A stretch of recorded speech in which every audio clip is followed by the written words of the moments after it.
Je vous disais tantôt que je ne bougeais pas, donc je suis là, ma team, mes my men, mes my women, je suis là. Et puis aujourd'hui, j'espère que vous m'avez tagué tous les hommes. Partagez-moi cette vidéo-là, s'il vous plaît. Likez la vidéo-là, partagez-la au maximum. Elle doit faire le tour de toutes les communautés. D'accord? Taguez-moi tous les hommes, vos papas, vos mamans, vos oncles, vos grands-pères, les ressuscités, les morts, les revenants. Partagez-moi cette vidéo-là. Vous avez compris? Les hommes, j'ai dit. On a fini de faire toute cette série de vidéos-là. Vous avez vu le panorama, non? C'est pas intéressant. La Bible dit vous êtes les chefs. Le Coran dit vous êtes les chefs. Les livres saints disent que vous êtes nos chefs. Moi, je suis d'accord avec ça. Moi, je n'ai même pas de problème avec ça. Et le chef, ça ne veut pas dire que nous sommes nuls. Non, c'est que c'est comme ça. Dans toute civilisation, dans toute entreprise, dans toute organisation, il y a un délai toujours quelqu'un qui dirige. C'est comme ça. Quand tu es dans un bateau, il y a le capitaine. Tu es dans un train, il y a le commandant de truc. Avion, il y a le... C'est comme ça. Même dans les salles de classe, il y a chef, il y a sous-chef. Et très souvent, à l'école, les chefs n'étaient pas les premiers de classe. Remarquez bien. Remarquez bien. Voilà. Le chef ne veut pas dire qu'il est le plus intelligent. Non, c'est Dieu qui a créé son monde. Il a décidé que c'est nous qui portions la vie et que ce soit les hommes qui soient nos chefs. C'est pas méchant. C'est pas méchant. C'est parce que aujourd'hui on a de mauvais chefs que le mariage est aussi dénigré. Le mariage est une institution divine. Elle est puissante, elle est forte.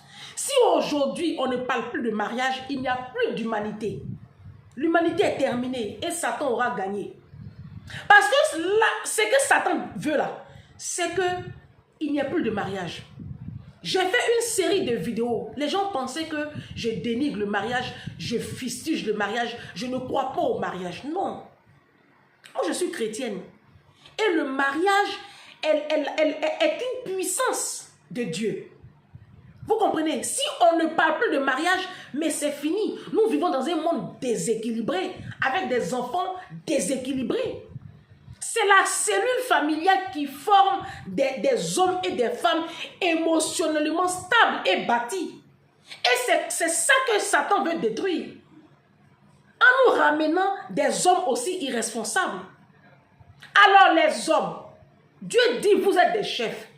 Et un chef, il est établi. Un chef, il a deux casquettes. Il a la casquette de protecteur et il a la casquette de pourvoyeur. Un chef, il protège sa famille, sa femme, ses enfants et il pourvoit aux besoins de sa femme et de ses enfants. Voici la mission que Dieu vous a assignée.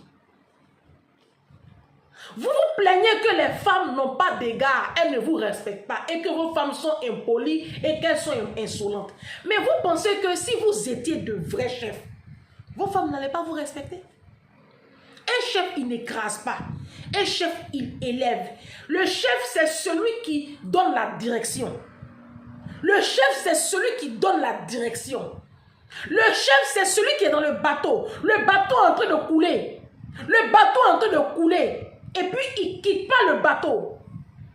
Il se charge même d'aider les gens à évacuer au péril de sa vie. C'est ça un chef. Le chef, il protège sa famille.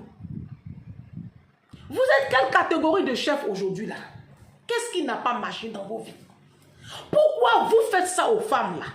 Les femmes là qui vous aiment, qui sont prêtes comme ça pour vous là, pourquoi êtes-vous obligés d'être aussi méchants?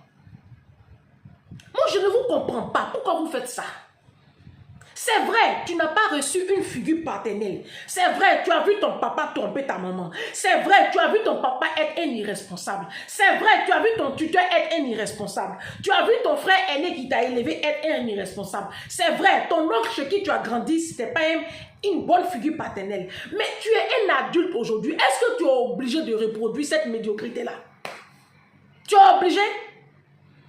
Toi-même, tu as grandi sans avoir eu un papa responsable. Et tu sais les séquelles que ça t'a laissé. Pourquoi tu veux reproduire ça sur tes propres enfants? C'est de la méchanceté gratuite. La Bible dit, j'ai mis devant vous le bien et le mal. Choisissez le bien. Choisissez la vie. Deutéronome 30, verset 19. Vous avez la possibilité de choisir la vie. Qui est-ce qui vous oblige à choisir la méchanceté? C'est pas sérieux. Vous êtes des chefs, bon sang de merde. Vous êtes des chefs, prenez vos responsabilités. Ou bien arrêtez de chercher des femmes. Quand tu ne veux pas être responsable, tu ne te mets pas avec une femme. C'est tout. Moi aussi, les femmes, je vous accuse. Arrêtez de pouponner les hommes. Arrêtez de vous faire appeler maman. Parce que l'homme là, à force de t'appeler maman, finalement, il finit par te considérer comme une mère. C'est pour cela que quand il sort, il ne te dit rien. Vous avez déjà vu un fils, un adolescent qui sort, qui dit à sa mère où il va? Non. Son épouse, on l'appelle chérie, on l'appelle mon amour, on l'appelle bébé, on l'appelle pas maman. Vous n'êtes pas une mère bis. Arrêtez de vous faire appeler maman par ces hommes-là. Arrêtez. Et arrêtez de couponner les hommes-là. Responsabilisez-les un peu. Alors, nous allons travailler cette histoire de responsabilité. Vous savez, moi, j'aime beaucoup écrire. J'aime beaucoup écrire. Désormais, les hommes, voici ce qui vous attend. On va tourner la caméra. Non. Aïe. Pourquoi vous êtes fâchés? Ne vous fâchez pas. C'est une masterclass, c'est simple, c'est pas compliqué. On tourne la caméra. J'espère que tout le monde... j'espère que vous allez voir le contenu. Je vais reculer un peu la caméra, non? C'est pas mieux. Voilà. Quand je recule, ça fait plus propre. Voilà. J'espère que c'est bon. Très bien. Ça peut aller, mais c'est quoi le sec rond qui est sur là? Je comprends pas. Bon, c'est pas grave. Il y a un cercle rond qui est dessus là, c'est quoi? C'est le reflet de... Bon. Alors, désormais, les hommes, quand vous vous mettez en ménage avec une femme, voici ce que la femme va vous présenter et voici ce qui vous attend. Les femmes, photographiez-moi ce tableau-là. Prenez un cahier, écrivez tous les postes de dépenses. Vous savez, dans une maison, il y a toujours une table à manger. Arrêtez de penser que la table à manger, elle ne sert qu'à servir les gros plats et à recevoir des tonneaux vides et des bandes de nullards chez vous qui vont venir vous manger chez vous cadeau et puis demain quand vous avez des problèmes, vous ne les voyez jamais. Vous avez compris? La table à manger là, elle est aussi faite pour s'asseoir, discuter avec son conjoint et puis établir des budgets. Et le foyer fonctionne comme une entreprise. Établissez le budget du ménage. Ouvrez un compte du commun pour le ménage et sur ce compte commun-là va être déposée une certaine somme qui va couvrir tous ces postes de dépenses-là. Le premier poste de dépense dans une maison qui n'est pas le plus important, je vous le rassure, c'est le loyer qui est un poste de dépense permanent. D'accord? Voilà. Il y a le loyer. Il y a la nourriture qui est le poste de dépense le plus lourd aujourd'hui dans tous les ménages. Le poste de nourriture, on ne peut plus manger. La nourriture coûte très cher aujourd'hui. Les enfants, quand il y a des enfants même à bas âge, quand il y a des bébés, oulala, c'est la totale. D'accord? Il y a la nourriture, il y a les assurances. Hein? Ouvrez des assurances vie pour vos enfants. L'assurance habitation notamment, mais ouvrez des assurances pour vos enfants en cas de décès ou en cas de, je ne sais pas. Vous savez, la vie ne nous appartient pas. Donc, il y a les factures d'Internet et puis il y a les autres abonnements du foyer. Si vous avez des adolescents, peut-être qu'ils ont des téléphones, donc voilà. Donc, on a Internet et autres abonnements. On a l'eau, le gaz, l'électricité, qui sont des factures courantes dans un ménage. On ne rigole pas avec ça. On va laisser imprévu là. Imprévu, c'est en dernière position. On a ici la garde des enfants. Quand on fait des enfants, on prévoit le poste de la garde. D'accord? Les enfants ne se font pas garder par les aînés. Les aînés ne vous ont pas demandé de pondre vos enfants. Si vous avez fait vos enfants, ça veut dire que vous avez les moyens de payer des personnes pour les garder. Soyez des parents responsables et arrêtez de voler l'adolescence de vos aînés. Ils ne vous ont pas envoyé d'aller pondre vos enfants. D'accord? Si tu as fait tes enfants, il faut oublier tes aînés. Laisse-les vivre leur vie. On ne t'a pas envoyé. Voilà, attacher tes trompes. D'accord? Voilà. Et arrêtez de mettre la clé autour des cous de vos enfants. Vos enfants ne sont pas du bétail. Ce n'est pas des moutons, des cabris, des chèvres. D'accord? Ce n'est pas des caniches. Vos enfants sont des êtres humains. Ils sont tous jeunes. Ils ont besoin d'avoir des personnes responsables, des personnes majeures pour les sortir, pour les garder quand vous n'êtes pas là. C'est un poste de dépense qui est très important à incorporer dans le budget du ménage. Soyez des parents responsables, s'il vous plaît. Vous avez 2 salaires dans une maison. La Bible dit 2 valent mieux que 1. Ça ne sert à rien de se marier Si c'est pour vivre comme on était célibataire, vous êtes deux, vous avez 2 salaires, 2 fiches de paye, vous êtes censés vous occuper correctement de vos enfants. Ils ne vous ont rien demandé, les pauvres là, ils ne vous ont rien demandé. Quand on vous dit de faire 1 enfant, 2 enfants, vous trouvez qu'on exagère. Vous finissez de les mettre au monde maintenant, vous êtes là, les enfants sont devant la télévision, ils sont dans les rues et livrés à eux-mêmes comme du bétail. Après, c'est pour nous dire que nous, là, on a été éduqués. N'importe quoi. Soyez des parents responsables, s'il vous plaît. Alors, on a le poste de santé. Voici ce qui vous attend, hein, les hommes, avant de rentrer dans le mariage, là. Voici la note, là, qui vous attend. On a le poste de santé, hein, pédiatre, dentiste, je ne sais pas quoi, le poste de santé pour toute la famille. On a les aides des maisons. Prenez des femmes des maisons qui vont vous aider aussi à faire le ménage. Vous, les femmes de la diaspora, là, vos maisons sont trop pourries, hein, vous êtes mariés. D'accord? Avant de venir nous dire que nous sommes aigris là. Vous les femmes mariées là, allez prendre femme de ménage, 12 € de l'heure. Au pays là-bas, elles font ça. Prenez femme de ménage. C'est ça, on dit que tu es marié. Quand on est marié là, on prend femme de ménage. Elle vient t'aider à faire le ménage et puis ta maison sent bon. Activité des enfants. Prévoyez des activités pour vos enfants, c'est important. Ça participe à leur épanouissement, leur développement personnel, leur construction émotionnelle, tout ça. D'accord? On a la voiture, au cas où il y a une voiture dans la maison, hein, dans le foyer, ou 2 voitures, il y a des charges liées à la voiture. On a la scolarité des enfants, pour ceux qui ont des enfants qui sont au privé notamment.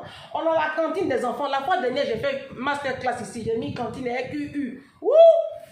On peut se tromper comme ça. De toute façon, les gens m'ont tagué. Pardonnez, excusez-moi, on peut se tromper. Dans la vie, là, on se trompe.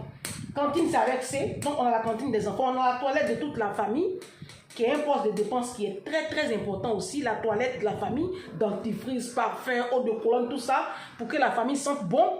On a l'équipement de la maison, c'est moi comme ça, l'équipement de maison, c'est les senteurs, c'est les produits de maison, les coussins. Quand je vois que les coussins sont un peu pourris, je les jette, je vais à Ikea, j'achète de nouveaux coussins. Bon, quand il y a des choses à changer, vous voyez, équipement de la maison. On a l'épargne du couple. Un couple doit épargner, le foyer fonctionne comme une entreprise, d'accord? Un couple doit avoir de l'épargne, comme ça, quand il y a des cas de décès dans la famille, quand il y a des situations imprévues, c'est dans l'épargne, on puise pour régler ça.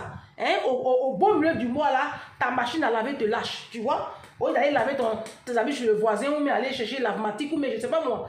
Tout de suite, on puise dans l'épargne du ménage, et puis on résout le problème en 2 temps 3 mouvements. On appelle cela un foyer responsable, un foyer civilisé. On a les aides, nous sommes des Africains, nous sommes des êtres humains. Si Dieu t'a béni, il faut être une source de bénédiction dans la vie des autres. D'accord? Apprenez à donner. Celui qui donne, il sème dans la vie de ses enfants. Et puis, le ciel est ouvert constamment sur sa tête. Moi, j'aime beaucoup donner. D'accord? Quand on donne, ce n'est pas la peine de sonner de la trompette. On donne avec le cœur, avec beaucoup d'amour. Apprenez à donner dans vos églises locales, les orphelins. Tu peux être ici à la diaspora, parrainer un orphelin en Afrique sans que quelqu'un ne le sache. Tu n'as pas obligé de faire bruit pour ça. Apprenez à donner, hein, donner. Celui qui donne, il reçoit.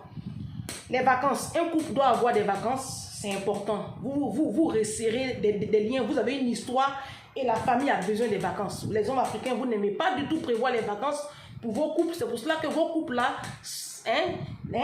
le désordre s'installe, la monotonie, c'est pas intéressant. Les vacances, ça fait du bien au couple. Hein. La femme aime, la femme est synonyme de confort et de sécurité. Et quand il n'y a pas ça, ça commence à péter les câbles à la maison. Et puis les loisirs. Un couple doit avoir des loisirs, c'est important, les loisirs. Les loisirs, c'est important, d'accord? Donc, on a fini ça. J'espère que ça a été, c'est noté. Voilà.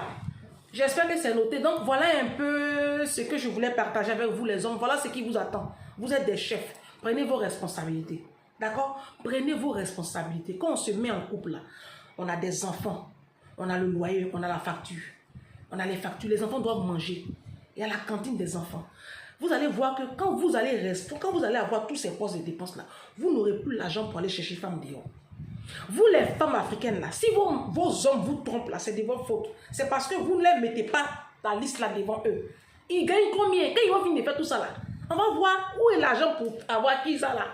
C'est parce que l'argent reste dans leurs poches là. Qu'ils ont qui ça? Ils n'ont qu'à faire ça. C'est ça les blanches l'ont compris. Quand ils finissent de faire tout ça là, mettre l'argent de côté pour les vacances, mettre l'argent ici, mettre l'argent ici, il ne reste plus rien. Ils vont avoir, ils sont découragés même. Pour sortir même le week-end là, il a quoi? Faites comme ça. On se dit à bientôt pour une prochaine vidéo. Que Dieu vous bénisse. Je vous aime de l'amour de Jésus. Hein? Ne soyez pas fâchés. Ne vous fâchez pas. Je suis le défibrillateur des réseaux sociaux. Je suis le défibrillateur des réseaux sociaux. Boum! Voilà. Vous avez besoin d'être secoué. C'est ça, c'est pour ça que je vous insulte. Sinon, moi, en réalité, c'est moi, je suis Dieu. J'ai déjà fabriqué le cerveau pour dire à quelqu'un qu'il est bête. Mais quand je vous dis que vous êtes bête là, quand il dit comme ça, bête, c'est ma marque déposée. Défibrillateur des réseaux sociaux. C'est Ange Prisca Dianzo. Ange Prisca le blog, Ange Prisca D. On se dit à bientôt pour une prochaine vidéo. J'espère que vous avez aimé ce contenu, ces 2 vidéos-là. Vous likez-les, partagez-les. Hein? Et puis ça fera du bien à toute la communauté. On ne se fâche pas. C'est de bonne guerre. Mais il ne faudrait pas que le mariage soit relégué en seconde zone. J'ai lu dans les commentaires, il y a plein de jeunes filles qui disent « Ouais, moi je ne vais pas me marier. » Non, non, non. Ne confessez pas de votre bouche ce genre de paroles. Parce que le mariage, c'est quelque chose de très important dans la vie d'une femme. Mais, en entendant que Dieu te trouve un mari, vis ta vie. Il ne faut pas attendre le mari comme ça, comme une statue. Il faut vivre, il faut te construire, il faut te bâtir. C'est même encore plus important. Comme ça, tu attireras à toi un homme à la dimension de ce que tu es. Parce que Dieu, là, il ne gaspille pas son produit. Hein. Vous priez pour avoir un bon mari, là. Mais est-ce que toi-même, tu es quelqu'un de... C'est ça, c'est ça. Vous savez, maintenant, les docteurs se marient entre eux. Les ingénieurs, les boss, ils se marient entre eux. Donc, si tu veux avoir boss, il faut être boss. C'est ça aussi. Hein? Tu ne peux pas être un torchon et puis chercher, je ne sais pas. Hein? Le neveu de la reine d'Angleterre, c'est pas possible. Hein? Essayez de vous revoir. Hein? Donc, on se dit à bientôt. Gros bisous à vous. Et puis, on boucle avec cette histoire de... Hein? Les catégories d'hommes à ne pas épouser là. Et puis on passe à autre chose, d'accord? On passe à autre chose. Le prochain challenge là, asseyez-vous. Ça va déménager. Facebook va déménager. Ouh. Opération vider les maisons est passée. Opération sécurisons la vie de nos enfants. On est dessus. 3e challenge. Non, c'est pas bon. J'annonce ça très bientôt. On se dit à très bientôt. D'accord? Je vous aime. Les hommes là, je vous aime. Les femmes aussi, je vous aime. Mais les femmes, arrêtez de vous faire arnaquer par ces voyous spirituels que Satan a téléguidés pour venir détruire vos vies, d'accord? Pensez que vous êtes des créatures merveilleuses et que vous méritiez beaucoup mieux. C'est tout. Les hommes, soyez désormais de vrais chefs. Un chef, c'est pas un chef. Ciao.